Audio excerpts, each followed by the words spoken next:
अब 14 क्वेश्चन है आपका। 10 और 250 के दरमियान में 4 के कितने अज़ाफ है? अज़ाफ यानी मल्टीपल्स। 10 और 250 के दरमियान आपके कितने 4 के अज़ाफ है? 10 के ऊपर के अदाद हमें मालूम करना है जो 4 के अज़ाइफ है। 10 के बाद में आएगा 11 जो कि 4 का अज़ाइफ नहीं है, 12 जो कि 4 का मल्टीपल है। फिर हम कैसे लिखेंगे? 12, फिर उसमें 4 जमा करेंगे 16, फिर 20, फिर 24, फिर 28 और सो ऑन।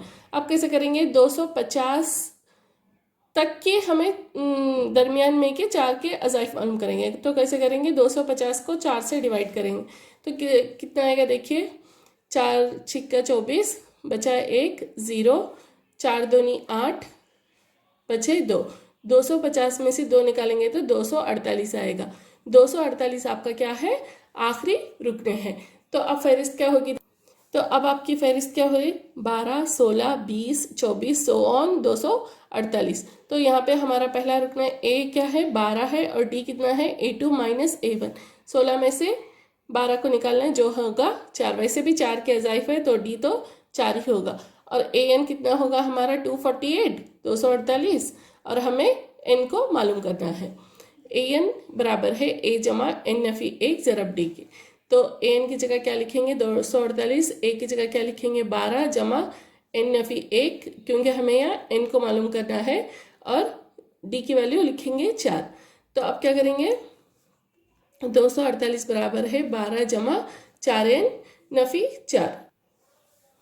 अब होगा 248, 12 में से 4 निकालेंगे तो होगा 8। 248 बराबर है 4N जमा 8। अब ये 8 को इधर भेजेंगे। 248 नफी 8 कितना होगा आपका? 240। अब ये 4N बराबर है 240 के। अब N को इधर रखेंगे और 4 को इधर भेजेंगे तो ये क्या है? ज़रब में है। आपका आएगा वो तकसीम में आएगा। 4 1 4, 4 छिक्का 24। N बराबर है 60 के। देयरफॉर 10 और 250 के दरमियान कितने? 60 4 के अज़ाइफ हैं। 4 के अज़ाइफ 10 और 250 के दरमियान कितने हैं? 60 हैं। आपका 15 सवाल है। एन की किस कदर के लिए 2 AP 63, 65, 67 सो ऑन और 3, 10, 17 के एन में रुकना मसावी होगा। एन की किस कदर यानी यार एन की वैल्यू मालूम करनी है इस AP और इस AP में, जबकि इन्होंने क्या दिया है कि AN इसका भी बराबर है, इसका भी बराबर है। AN इस AP का भी बराबर है, इस AP का भी बराबर है। हमें N की वैल्यू यहाँ पे मालूम करना है, कदर यानी वैल्यू। ओके, तो पहला AP क्या है? 63, 65, 67 एंड सो ऑन। तो अब A होगा 63, D कैसे मालूम करेंगे? A2 माइनस A1, 65 माइनस 63 जो होगा बराबर 2 के। N की वैल्यू मालूम करना है और AN भी हमें यहाँ पे मालूम करना है। AN की वैल्यू कितनी है यहाँ पे? A जमा N नफी 1 ज़रब D। अब AN की वैल्यू तो हमें पता नहीं है और A की वैल्यू भी हमें पता नहीं है। तो ये क्या होगा? A की जगह पे क्या लिखेंगे? 63 जमा N नफी 1 ज़रब 2 के। अब AN की वैल्यू कितनी हुई? 63 जमा, इसे कैसे मल्टीप्लाई करेंगे? 2N को 2N नफी 2। अब 63 नफी 2 कितना हो गया? 61। AN बराबर है 2N जमा 61 के। ये हमारी हो गई इक्वेशन 1। तो अब हम दूसरा AP लेंगे 3, 10, 17 सो ऑन। यहाँ पर भी क्या होगा? A बराबर है 3 के, D बराबर है A2 नफी A1 की जो बराबर है 10 नफी 3 जो होगा 7। और N को मालूम करना है, AN को भी हमें यहाँ पे मालूम करना है। तो AN क्या होगा? A जमा N नफी 1 ज़रब D। तो अब सबकी वैल्यू हम फिल करते जाएंगे। AN तो हमें पता नहीं है, AN तो ऐसे लिखना है। A की वैल्यू क्या है? 3 है और N नफी 1 को N नफी 1 ही लिखेंगे और D क्या है? 7 है।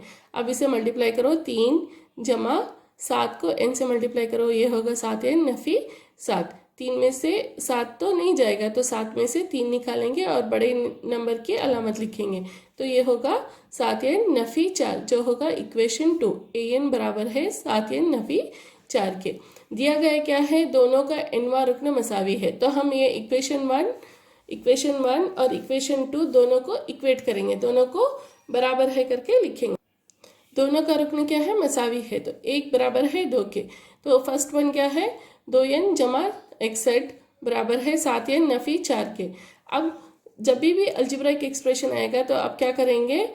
जब भी मसावत आएगा तो उसका एक रूल है कि वेरिएबल्स को एक साइड करेंगे और कांस्टेंट को एक साइड करेंगे। यहाँ पे वेरिएबल क्या है, 7n और 2n, 7n और 2n को, तो 7n नफी 2n बराबर है 61 जमा 4 के। 7n नफी 2n कितना हुआ आपका 65। n बराबर क्या हुआ 65 डिवाइडेड बाय 5। 5 से अगर आप इसको तकसीम करेंगे तो क्या आएगा, ये देखिए 65 डिवाइडेड बाय 5 करेंगे तो 5 1 5 6, 5 दिया 15। n की वैल्यू क्या हो गई आपकी 15। तो सवाल क्या था, n की किस कदर के लिए दो AP के n वे रुकन मसावे होंगे, तो n की कदर क्या होगी यहाँ पे 13। आपका 16 सवाल है, AP मालूम कीजिए जिसका तीसरा रुकन 16 है और सातवां रुकन पांचवें रुकने से 12 ज़्यादा है। इसमें आपको क्या करना है, एक AP की फहरिस्त मालूम करनी है। यहाँ पे क्या दिया गया है, A3 और A7। कैसे लिखेंगे उसको, A3 बराबर होगा 16 के, और उसे कैसे लिखेंगे जनरल फॉर्म में A + 2D = 16।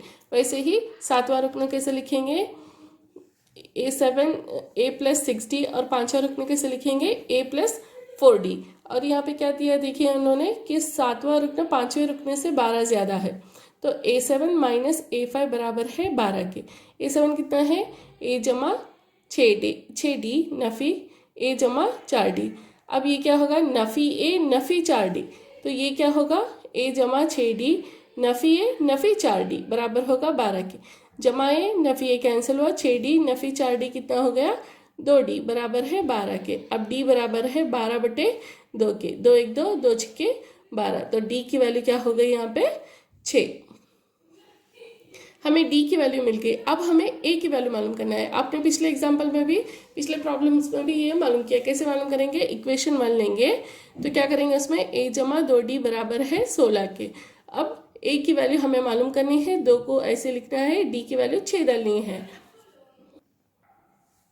A जमा 12 बराबर है 16 के, तो अब A की वैल्यू क्या हुई 16 नफ़ी 12 जो बराबर है A की वैल्यू कितनी हो गई 4। अब A मिल गया, D मिल गया, आपको क्या मालूम करना है, फहरिस्त मालूम करना है। कैसे मालूम करेंगे फहरिस्त, A + D A + 2D A + 3D so on. तो A कितना हो गया आपका 4 और A + D कितना हो गया आपका 4 जमा 6, 4 जमा 2 ज़रब 6, और ये कितना हो गया, यहाँ पर भी क्या लिखना चाहिए 4, 4 जमा 3 ज़रब 6, तो ये होगा 4, 6 में 4 मिलाएंगे तो आएगा 10, ये हो गया 16 22 और सो ऑन। तो आपका फहरिस्त क्या हो गई 4 10 16 22 एंड सो ऑन। आपका अगला सवाल है 3 8 13 सो ऑन 253 AP के आखिरी रुकने से 20वां रुकना मालूम कीजिए। यहाँ पे देखिए सवाल दिया है उन्होंने 3 8 13 सो ऑन 253, मगर हमें क्या करना है, उल्टा करना है। 253 से हमें 20वां रुकना मालूम करना है। कैसे करेंगे देखिए, 3 8 13 सो ऑन 253। अब यहाँ पे क्या होगा देखिए, A बराबर होगा 3 के और D बराबर होगा 8 नफ़ी 3 5, मगर क्या हमें इसको इस्तेमाल करते हुए करना है, नहीं, हमें इसको इस्तेमाल करते हुए नहीं करना है, क्योंकि हमें आखिरी रुकने से 20वां रुकना मालूम करना है। तो ये क्या हो गया 253 248 243 सो ऑन 13 8 5। उसी AP को हम क्या करेंगे, उसी AP को हम क्या करेंगे, उल्टा लिखेंगे, 253 248 243 एंड सो ऑन 13 8 5। अब हमारा A क्या हो गया 253 और D क्या हो गया 248 नफ़ी 253 जो हो गया नफ़ी 5, और N की वैल्यू कितनी हो गई 20, और A 20 हमें मालूम करना है। कैसे करेंगे, A + N - 1 into D। A की वैल्यू कितनी है 253 + 20 - 1, D की वैल्यू कितनी है नफ़ी 5, तो ये क्या होगा 253 जमा 20 नफ़ी 1 कितना हुआ 19, और ये नफ़ी 5 हुआ, तो ये क्या होगा 253 नफ़ी 19 ज़रब 5 कितना होता है 95। 820 बराबर है 253 नफ़ी 95 के। नाउ 820 कितना हो गया देखिए 158। देयरफॉर 20वां रुकना आखिरी रुकने से 158 है। आपका 18वां सवाल है, एक AP चौथे और 8वें अरकान का हासिल जमा 24 है और 6वें अरकान और 10वें अरकान का हासिल जमा 44 है। एपी के 3 अरकान मालूम कीजिए। तो यहाँ पे क्या दिया है उन्होंने, चौथे और 8वें अरकान का हासिल जमा 24 दिया है और 6वें और 10वें अरकान का हासिल जमा 44 दिया है। कैसे लिखेंगे इसे,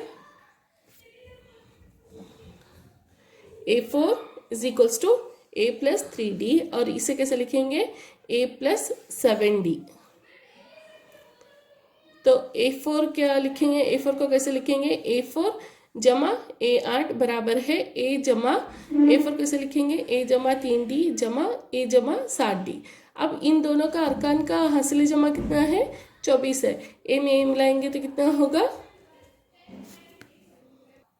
A में A जमा करेंगे तो होगा 2A जमा 10D, और 24 A4 जमा A8 की क्या कीमत दी है उन्होंने, 24 दी हुई है, बराबर है 2A जमा 10D के। अब क्या करेंगे, वैसे ही A6 और A10 को करेंगे। A6 को कैसे लिखेंगे, A जमा 5D, और A10 को कैसे लिखेंगे, A जमा 9D। अब देखिए ये और ये दोनों का अरकान का हासिल जमा कितना है, 44। तो कैसे लिखेंगे, A6 जमा A10 बराबर है A जमा 5D जमा A जमा 9D के, तो बराबर है 2A जमा 5 और 9 मिला के कितना हुआ, 14D, बराबर है 44 के। अब 1 नफी 2 कैसे करेंगे, 1 नफी 2 करेंगे, 2A जमा 10D बराबर है 24 के, 2A जमा 14D बराबर है 44 के।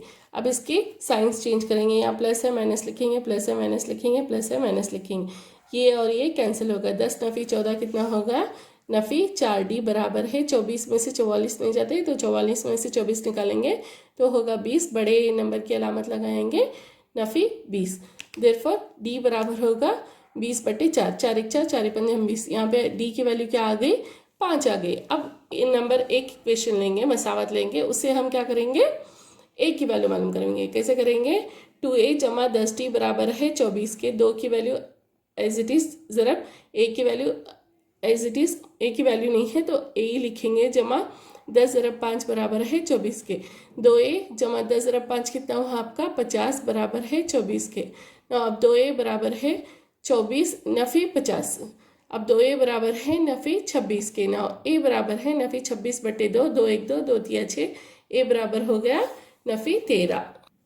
इसके बाद आप क्या करेंगे, फहरिस्त तैयार करेंगे। कैसे फहरिस्त करेंगे, A जमा D, A जमा 2D, A जमा 3D और एंड सो ऑन। तो A की वैल्यू क्या है, नफी 13, दूसरे में क्या करेंगे, नफी 13 जमा 5, तीसरे में क्या करेंगे, नफी 13 जमा 5 कितना हो गया, नफी 8, नफी 13 जमा 5 ज़रब 2 कितना हो गया, नफी 13 जमा 10, तो ये हो गया नफी 3, नफी 13 जमा 5 दिया 15, 15 नफी 13 कितना हुआ, 2। तो आपकी फहरिस्त क्या आ गई यहाँ पे, नफी 13, नफी 8, नफी 3 और 2।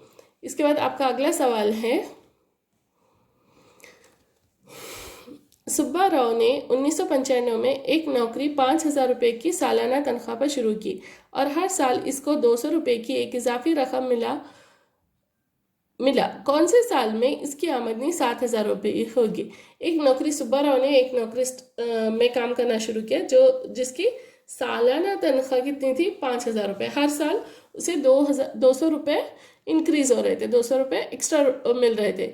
तो ऐसे ही पहले साल में कितना होगा, 5,000, दूसरे साल में 5,200, फिर तीसरे साल में 95 में देखिए उसकी वैल्यू कितनी होगी, 5,000, फिर 5,200, फिर 5,200 में फिर 200 ऐड होंगे, फिर 5,400 में फिर 200 ऐड होंगे, तो उसकी 95 में सैलरी कितनी होगी, 5,000, 96 में 5,200, फिर 97 में 5,400, फिर 98 में उसकी सैलरी कितनी होगी, 5,600।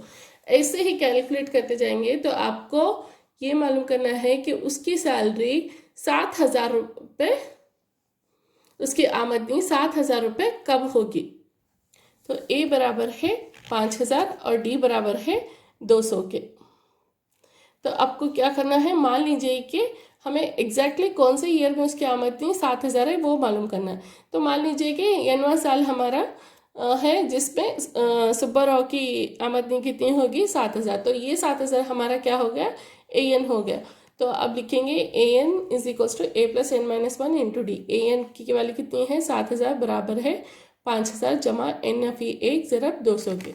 अब ये n-1 ज़रब 200, ये 5,000 को इधर से इधर भेजेंगे तो ये होगा 7,000 - 5,000।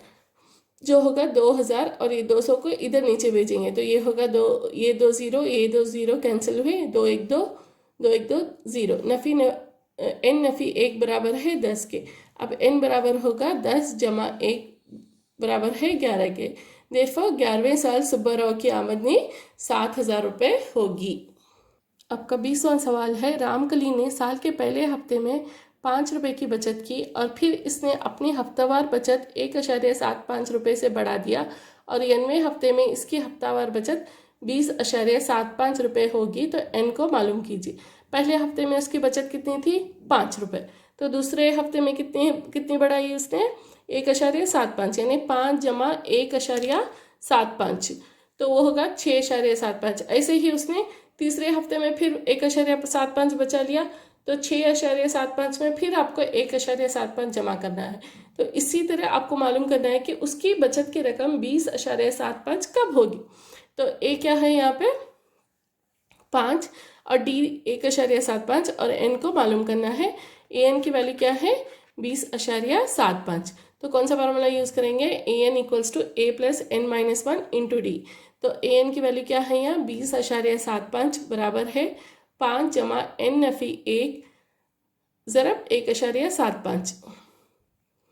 अब 20.75 है यहाँ पे, तो ये 5 को मैंने इधर भेजा हुआ है तो ये होगा 20.75 नफ़ी 5 जो बराबर होगा 15.75 के। अब ये 1.75 को हम यहाँ लिखेंगे।